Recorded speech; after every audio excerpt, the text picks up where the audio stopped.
बिस्मिल्लाहिर्रहमानिर्रहीम, अस्सलाम वालेकुम। मैं हूं करामत मुगल और आप देख रहे हैं Saeed Baloch official YouTube channel. और मेरे साथ हैं सईद बलोच साहब, सुप्रीम कोर्ट कवर करते हैं, सीनियर जर्नलिस्ट हैं। सईद बलोच साहब, कार्रवाई डाली गई है वहीं से जहां पहले से ज़मानतें होती थी, लाहौर हाई कोर्ट में दरख्वास्त जमा कराई गई थी। कब किसी को नहीं पता, लेकिन उस पर हुक्मनामा आया कि नवाज शरीफ की जो ताहियात नाअहली है ना, पहले तो एक्ट के ज़रिए ख़त्म करने की कोशिश की। बयानिया मार्केट में लॉन्च किया गया, जो उनको ख़ुद भी बोलते हुए यकीन नहीं आता था कि नवाज शरीफ की जो नाअहली है ना, ताहियात नहीं 5 साल के लिए थी। उसके हवाले से बात करेंगे। और दूसरा, सनम जावेद के हवाले से एक दरख्वास्त सामने आई है, उस पर वीडियो में आगे चल के बात करेंगे। पहले बताएं, आपको भी यकीन आता है कि नवाज शरीफ ताहियात नाअहल हैं या 5 साल की नाअहली थी? बहुत शुक्रिया करामत मुगल साहब। देखें, मेरे या आपके या किसी फ़र्द के यकीन करने से सुप्रीम कोर्ट के फ़ैसले की तशरीह तब्दील नहीं हो जाएगी। अच्छा। और सुप्रीम कोर्ट का ये फ़ैसला है, और जिसमें उन्होंने आर्टिकल 62(1)(f) की तशरीह की थी, और सुप्रीम कोर्ट ने ये करार दिया था कि अगर आइन के अंदर नाअहली की मुद्दत का तयन नहीं किया गया, कोई मखसूस उसकी मुद्दत नहीं लिखी गई, तो फिर वो नाअहली ताहयात तसव्वुर होगी। और इसी फ़ैसले के तहत क्या 5 साल सज़ा भुगतने के बाद चोर चोर नहीं रहता? देखें, मेरे ख्याल में, मेरी एक जो पर्सनल ओपिनियन है ना, अगर आप मेरी अपनी ज़ाती राय का पूछें, तो मेरे ख्याल में ये ताहयात नाअहली होनी नहीं चाहिए। और एक सियासतदान का सिर्फ डी सीट हो जाना, मेरे ख्याल में ये भी एक बहुत बड़ी सज़ा होती है। और उसकी वजह यह है कि आप एक रनिंग असम्बली का हिस्सा होते हैं, और आप अगर सिर्फ डी सीट हो जाएं, आप दोबारा चलती गाड़ी से उतार देना। देखें ना, आप चलती गाड़ी से आपको एक बार धक्का दे दें, दोबारा गाड़ी में आपको बिठा भी लें, तो आपको चोटें तो आ गई ना, और रगड़े शगड़े तो पड़ गई हैं आपको। जिंदा बचेंगे जब आप वापस दोबारा उसमें आएंगे, उसी लोगों के दरमियान जहाँ से आपको निकाला गया, तो फिर आप थोड़ा थोड़ा शर्म भी महसूस करेंगे कि यार, मैं इन्हीं लोगों के दरमियान होता था और मुझे अदालत ने किसी सज़ा की वजह से मुझे क्यों निकाला। देखें, वो उस वक्त उनका दिमागी संतुलन थोड़ा सा ख़राब था, जिसकी वजह से वो इस तरह की बातें किया करते थे। क्योंकि इमरान खान साहब को मालूम था कि उनको क्यों निकाला गया था, और उन्होंने उसकी वजूहात भी कौम के सामने रखी, सारी बातें भी खुलकर बयान की। नवाज शरीफ साहब को पता था, लेकिन वो जिस तरीके से निकाले गए थे, वो तरीका असल में उनके लिए था काबिल कबूल नहीं था। तो चलें, उनको वैसे आज हम छुट्टी दे देते हैं। हमारे पास अपना अल्हम्दुलिल्लाह अब सेल्फी सोटा आ गया, तो हम इसी के ज़रिए अब अपनी जो है वीडियोज़ वो नौकरी खा गया ये सेल्फी सोटा। बस देखे ना, यही होता है कि टेक्नोलॉजी आहिस्ता आहिस्ता मुलाजमतों को इसी तरह वो चट कर जाती है। तो हम बात कर रहे थे सर कि नवाज शरीफ साहब सारी बात समझते थे, और साकिब निसार साहब से किसी ने पूछा था कि साकिब निसार साहब, ये आपने इमरान खान को सादिक और अमीन डिक्लेयर कर दिया, तो उन्होंने उसके ऊपर जवाब दिया। तो उन्होंने कहा, मेरे फ़ैसले में किसी जगह नहीं लिखा हुआ कि इमरान खान सादिक और अमीन है। उन्होंने कहा, ये तो इन्होंने बयानिया खुद बनाया है, और उस वक्त की जो हुकूमती जमात थी PMLN, इन्होंने खुद बनाया था। और अदालती फ़ैसला भी अगर आप पढ़ें, तो आपको किसी भी जगह पर नहीं लिखा हुआ नज़र आएगा कि इमरान खान को हम सादिक और अमीन डिक्लेयर कर रहे हैं। सुप्रीम कोर्ट ने सिर्फ आर्टिकल 62(1)(f) की तशरीह की थी, और उस तशरीह के बाद लोगों ने अखज़ कर लिया। और मेरे ख्याल में शायद ये बयानिया भी सबसे पहले PMLN की जानिब से ही बनाया गया था कि सुप्रीम कोर्ट ने इमरान खान को सादिक और अमीन डिक्लेयर किया। और उसके बाद शायद वो लाइन PTI वालों को भी बहुत अच्छी लगी, तो उन्होंने उसको एज आ क्या कहते हैं उसको, सियासी नारे के तौर पे उसको शामिल कर लिया कि इमरान खान पाकिस्तान के वाहिद जो है वो अदालत से डिक्लेयर शुदा सादिक और अमीन है। तो वो चीज़ें फिर वायरल हुई, आवाम को वो चीज़ें शायद बहुत ज़्यादा अच्छी भी लगी, तो उसका पॉलिटिकल जो गेन था वो सारा PTI को मिला। और देखें, ये तो बयानिया बनाने की एक जंग होती है, उसमें हर सियासी जमात की अपनी अपनी हिकमत अमली है, और डिपेंड आप पर करता है कि आप वो हिकमत अमली क्या कैसे बनाते हैं, उसको कैसे एग्जीक्यूट करते हैं। गुज़श्ता 16 माह में इमरान खान भी यहीं पर था, PDM की सियासी जमातें भी यहीं पर थीं। इमरान खान अपना बयानिया बनाता रहा, PDM और नून लीग और PP ये अपना बयानिया बनाती नहीं। इमरान खान का बयानिया कौम ने अडॉप्ट कर लिया, उसको तस्लीम कर लिया, ख़रीद लिया। जबकि PDM की आज हालत ये है कि अब वो क्या कहते हैं उसको, बिरयानी की प्लेट ऑफ़र करते रहे, फिर वो वलीमे होते रहे, उसके बाद उन्होंने मोटरसाइकिल ऑफ़र की, अब बात जन्नत के टिकट तक पहुंच चुकी है। लेकिन वो मामलात जो हैं वो संभलने का आ नहीं रहे, आवाम बात मानने को सुनने को तैयार नहीं है। तो बात ही कि ये जो 62(1)(f) की तशरीह का मामला है, तो ये दरख्वास्त बुनियादी तौर पर लाहौर हाई कोर्ट में दायर हुई, और लाहौर हाई कोर्ट में ये कहा गया कि supreme court of Pakistan 62(1)(f) की तशरीह कर चुकी है। और 62(1)(f) की तशरीह जब सुप्रीम कोर्ट ने की तो सुप्रीम कोर्ट ने फैसले में लिखा कि अगर नहली की मुद्दत का तयन ना हो तो फिर वो नहली ताहयात तसव्वुर होगी। और नवाज़ शरीफ साहब और जहांगीर तरीन साहब इसी की लपेट में आए थे। अब इसको हल करने का एक बड़ा सादा सा तरीका था कि अगर मुस्लिम लीग नून या किसी सियासी जमात को इससे कोई गर्ज होती तो शायद वो PTI के साथ 3.5-4 साल में बैठ जाते, उनके साथ कोई समझौता कर लेते, कुछ उनकी सुन लेते, कुछ अपनी सुन लेते। तो वो देखें ना, 2/3 अक्सरियत अब सादा कानून साजी के ज़रिए तो आप एक सियासी जमात के पास तो है नहीं। तो सादा अगर 2/3 अक्सरियत से कोई आपने आईनी तरमीम करनी थी तो फिर वो ज़रूरी था कि आप लोग सारे मिल बैठ के कोई आपस में कुछ बातचीत करके कोई इसका कोई हल निकाल लेते, तो वो एक अलग कहानी थी। लेकिन नून लीग ने वो चांस भी ज़ाया किया। तो अब दरख्वास्त जो है वो लाहौर हाई कोर्ट में अब उस पर नोटिस हो चुके हैं। प्रिंसिपल सेक्रेटरी ऐवान सदर को भी नोटिस हुआ है। इसके अलावा जो इलेक्शन कमीशन है उनको भी नोटिस किया जा चुका है। इसके अलावा लाहौर हाई कोर्ट के सिंगल रुकनी बेंच ने अटार्नी जनरल और एडवोकेट जनरल पंजाब को भी नोटिस जारी करते हुए उनसे भी मुआवनत तलब कर लिया है। और शादी की जो शहरी हैं, मशकूर हुसैन गालबन उनका नाम है, उन्होंने अपनी दरख्वास्त में यही इस्तदा की थी और मौक़िफ़ इख्तियार किया था कि सुप्रीम कोर्ट 62(1)(f) की तशरीह कर चुकी है, इसलिए जो इलेक्शन एक्ट में तरमीम करके नहली की मुद्दत को 5 साल किया गया है, ये गैर आइनी और गैर कानूनी फ़ैसला है। इसलिए ये गैर कानूनी ये इक़दाम है, इसको कलअदम करार दिया जाए। तो अब नोटिस हो चुके हैं अदालत की जानिब से। जब आइंदा समाअत होगी तो उसमें फिर इलेक्शन कमीशन भी अपना तहरीरी जवाब अदालत में जमा करवाएगा। वफाकी हुकूमत के वकील अटार्नी जनरल भी अपना जवाब जमा करवाएंगे। अहल होकर इलेक्शन में करेंगे क्या?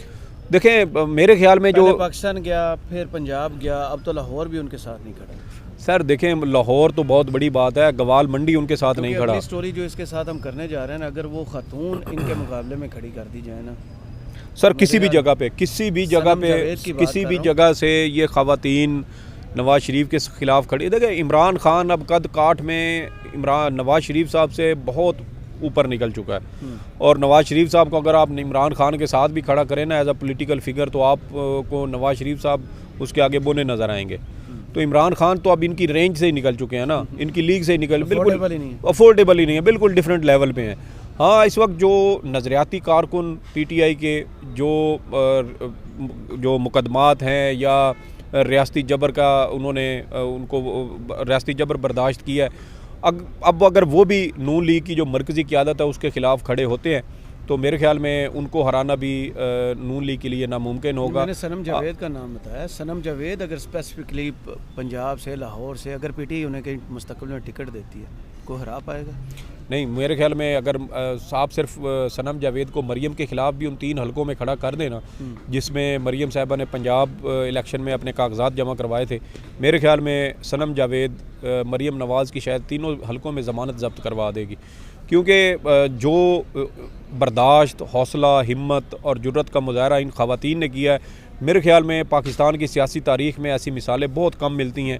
और देखें, जो सियासी क़यादत जन्म लेती है ना सर, वो इसी तरह के सख्त हालात व वाक़यात में जन्म ले, क्राइसिस में लीडरशिप पैदा होती है। बहुत सारे लोग जिनके ऊपर ये इल्ज़ाम होता था कि ये एजेंसियों के या इस्टेब्लिशमेंट के टाउट सियासतदान हैं जो इमरान खान और PTI में शामिल किए गए हैं।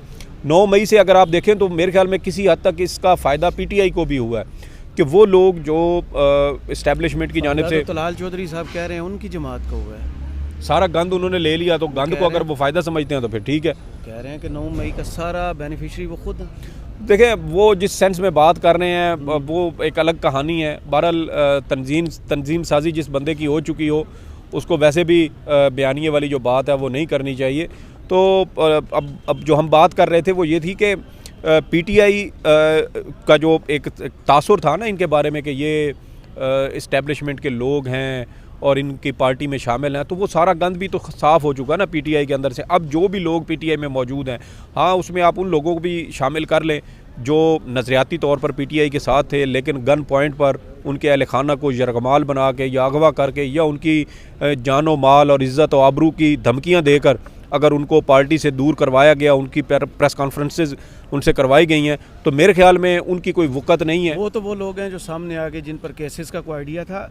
ये जो खुफिया मुकदमात वाला सिलसिला है, दरख्वास्त दी थी सनम जावेद ने कि उनको गिरफ्तार न किया, वो दरख्वास्त क्यों मुस्तरद होगी? देखें, ये अली बाकर नजफी साहब हैं जो मशहूर ज़माना जी मॉडल टाउन केस वाले की ज़मानत वाले जी और भी बहुत सारे इनके जो है ना एजाज़ हैं, बेटे का प्रोटोकॉल जी वो उसका भी जिक्र करेंगे। तो ये दरख्वास्त सनम जावेद साहिबा की वकील की जानब से लाहौर हाई कोर्ट में दायर की गई थी, जिसमें ये कहा गया था कि हमें तफसीलात फराम की जाए और अगर सनम जावेद के ख़िलाफ़ किसी भी किस्म का कोई खुफिया मुकदमा है तो उसको उन खुफिया मुकदमात में उसको गिरफ़्तार ना किया जाए। इस तरह की जो है वो दरख्वास्त दायर की गई थी। तो अदालत ने वो इस्तदा मुस्तरद कर दी कि आपको खुफिया मुकदमे में गिरफ़्तार करने के ना करने के हवाले से हम कोई हुक्म जारी नहीं कर सकते, बल्कि वो हुक्म जारी करें भी तो कौन उस पर अमल दरामद तो होता नहीं। चले सर, लूला लंगड़ा हुक्म तो जारी करते ना, वो तो अब वो भी चीज़ नहीं हो रही ना। तो पिछली बार भी आप देखें कि जब इनकी रिहाई का हुक्म हुआ था तो रिहा होने के बाद इनको दोबारा गिरफ़्तार कर लिया गया था। और तकरीबन देखें कि 150 दिन हो चुके हैं, 5 माह बनते हैं और 5 महीनों में इनके ऊपर फ़र्द जुर्म तक आयद नहीं की गई। अगर इन्होंने कोई जुर्म भी किया था, कुछ चलान पेश किया जाता, मुकदमा चलाया जाता, इनकी 2 साल 3 साल 5 साल जो सज़ा बनती थी वो दे दें।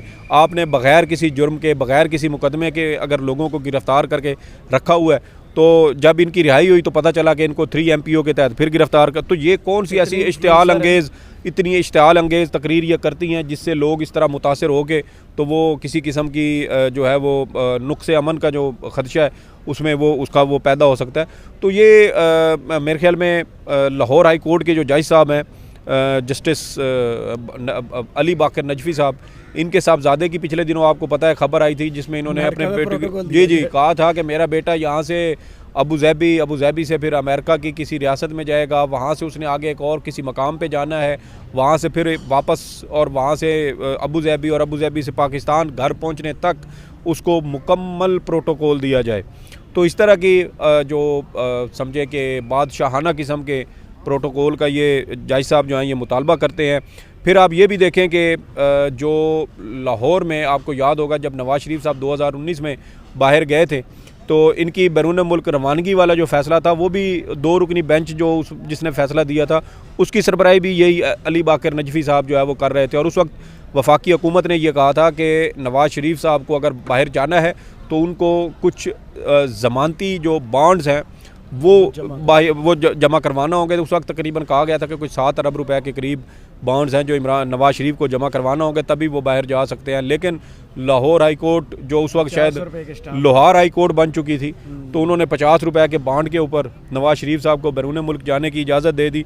और आप ये देखें कि जिस वक्त नवाज़ शरीफ साहब से वो ऊपर दस्तखत करवाने थे ना उस कागज़ के ऊपर, तो वो नवाज़ शरीफ साहब को लाहौर हाई कोर्ट में नहीं बुलाया गया था बल्कि रजिस्ट्रार हाई कोर्ट साहब जाती उम्रा गए थे महल में और वहाँ से जाके उन्होंने बादशाह सलामत से दस्तखत करवाए थे। जी वो जो ICU बनते हैं, जैसे खुर्शीद शाह साहब जो हैं वो क्या कहते हैं उसको सब जेल उनको करार दे कि उन्होंने ये सारी सहूलतें इंजॉय की हैं। जैसे शर्जील मेमन साहब जेल में थे, जेलों में होते थे, फिर इनको ये अचानक बीमार पड़ जाते थे, इनको अस्पताल मुंतकिल किया जाता था और फिर ये रात को एम्बुलेंसेज लेके उनके ड्राइवर बन के तो रात को घर चले जाया करते थे, सारी रात अपने अहल खाना के साथ गुजारते थे और अगले दिन फिर सुबह आके दोबारा अस्पताल में दाखिल होकर लेट जाते थे। तो ये सारी तो सारा वीडियोज़ मौजूद हैं, ये सारी चीज़ें सामने आ चुकी हैं। नवाज़ शरीफ साहब 4 साल लंदन में रहे हैं और अब वापस जब उनके आने की बातें हो रही हैं तो चूरन फिर वही बेचा जा रहा है कि अभी भी उनके प्लेटलेट जो हैं वो काबू में नहीं आ रहे। तो ये चीज़ें पता नहीं कौन इन लोगों को जो है वो सारी ये मशवरे देता है इन्हें और पढ़ाता समझाता है कि मतलब कुछ ना कुछ इंसान को खुद भी इसके ऊपर जो है वो सोचना चाहिए। और मेरे ख्याल में जो अली बाकर नजफी साहब हैं उनको भी ये चीज़ देखनी चाहिए कि जहाँ बात इंसानी हकूक़ की है और सुप्रीम कोर्ट का देखें ना आज जो फ़ैसला है उस पर भी हम एक और वीडियो में बात करेंगे कि आज सुप्रीम कोर्ट की जानिब से PTI के मौक़िफ़ की तायीद की गई है, उसकी तौसीक़ की गई है और सुप्रीम कोर्ट की जानिब से ये फ़ैसला आना मेरे ख्याल में रियासत के ऊपर, रियासती इदारों के ऊपर और PTI के ख़िलाफ़ जारी इस फस्तायत के हर उस किरदार के ऊपर जो है वो सवाल ज़रूर उठाता है कि जिस तरीके से पॉलिटिकल विक्टिमाइजेशन की गई, सियासी इंतकाम का निशाना पीटीआई को बनाया गया, उसके सियासी रहनुमाओं को बनाया गया। अब उसके ऊपर तो सुप्रीम कोर्ट ऑफ पाकिस्तान की जानिब से बाकायदा तौर पे फ़ैसला जारी हो चुका है, जो अदालती रिकॉर्ड का हिस्सा बन चुका है। तो मेरे ख्याल में अब रियासती इदारों को भी गौर करना चाहिए, और वो सुप्रीम कोर्ट के सीनियर तरीन जज जस्टिस सरदार तारिक मसूद साहब, जिन्हें पीटीआई के जो मुकदमात हैं उसमें उनको किसी किस्म की कोई झोल कोई नज़र आता था, और रिलीफ देते हुए वो कहते थे कि लाहौर हाई कोर्ट कैसे ब्लैंकेट रिलीफ दे सकती है। तो मेरे ख्याल में उसकी कापी शायद एक उनको भी फराम की जानी चाहिए कि हजूर ये आपकी सुप्रीम कोर्ट है, 3 रुकनी बेंच है, और जिस जज साहब ने फ़ैसला लिखा है, मज़े की बात यह है कि वो जस्टिस काजी फायज़ ईसा के हम ख्याल हैं, यानी जस्टिस जमाल मंदोखेल साहब। तो ये बड़े, मैं समझता हूँ कि ये पीटीआई के लिए सुप्रीम कोर्ट से बहुत बड़ा रिलीफ है। उसके ऊपर भी हम बात करेंगे। तो बात कम कर रहे थे अली बाकर नजफ़ी साहब से कि सर बुनियादी हकूक़ का तहफ़्फ़ुज़ करना भी आप लोगों की ज़िम्मेदारी है, जजेस खुद कहते हैं कि हम आइन और कानून के मुहाफ़िज़ हैं, आइन का तहफ़्फ़ुज़ करेंगे, बुनियादी इंसानी हकूक़ का तहफ़्फ़ुज़ करेंगे। तो जहाँ पर किसी सियासी जमात के किसी भी, देखें सियासी जमात, हम ये नहीं कहते कि आप पीटीआई को करें, किसी भी सियासी जमात के साथ अगर कहीं पर भी किसी किस्म की विक्टिमाइजेशन हो रही है तो आप चूँकि आइन के मुहाफ़िज़ हैं तो आपको तो उस के ऊपर कार्रवाई करनी चाहिए। और अगर आप नहीं करते और एक ही सियासी जमात को रिलीफ देते हैं, आपने नवाज़ शरीफ साहब को रिलीफ दिया था, और उनके बैरून मुल्क रवानगी के लिए जितनी भी रुकावटें थी वो सारी आपने लाहौर हाई कोर्ट ने ही ख़त्म की थी ना। तो उधर आप रिलीफ दे रहे हैं एक सियासी जमात के कायदीन को, उनके लोगों को। दूसरी जानिब आप जब ये कोई दरख्वास्त गुजार इस्तदा करे कि मेरे ख़िलाफ़ अगर कोई खुफिया मुकदमा है तो उसमें मेरी गिरफ़्तारी ना करने का हुक्म दिया जाए, तो आप वहाँ पर इस्तदा मुस्तरद कर देते हैं। तो बहरहाल जज साहबान को सोचना चाहिए कि सबसे कड़ा एहतसाब रोज़ महशर बहरहाल इन्हीं लोगों का होना है कि क्या इन्होंने आइन और कानून के मुताबिक फ़ैसले करने हैं या किसी के दबाव में आकर कठपुतली बन के इन्होंने फ़ैसले करने हैं। तो ये तयन करना, तो उसका फ़ैसला करना तो इनका अपना इनकी सवाबदीद है। चलें, बहुत शुक्रिया सईद बलोच साहब, आपके तज़किरा कमेंट्स बॉक्स में ज़रूर बताइएगा। वीडियो आपको कैसी लगी, इजाज़त दीजिए, अल्लाह हाफ़िज़।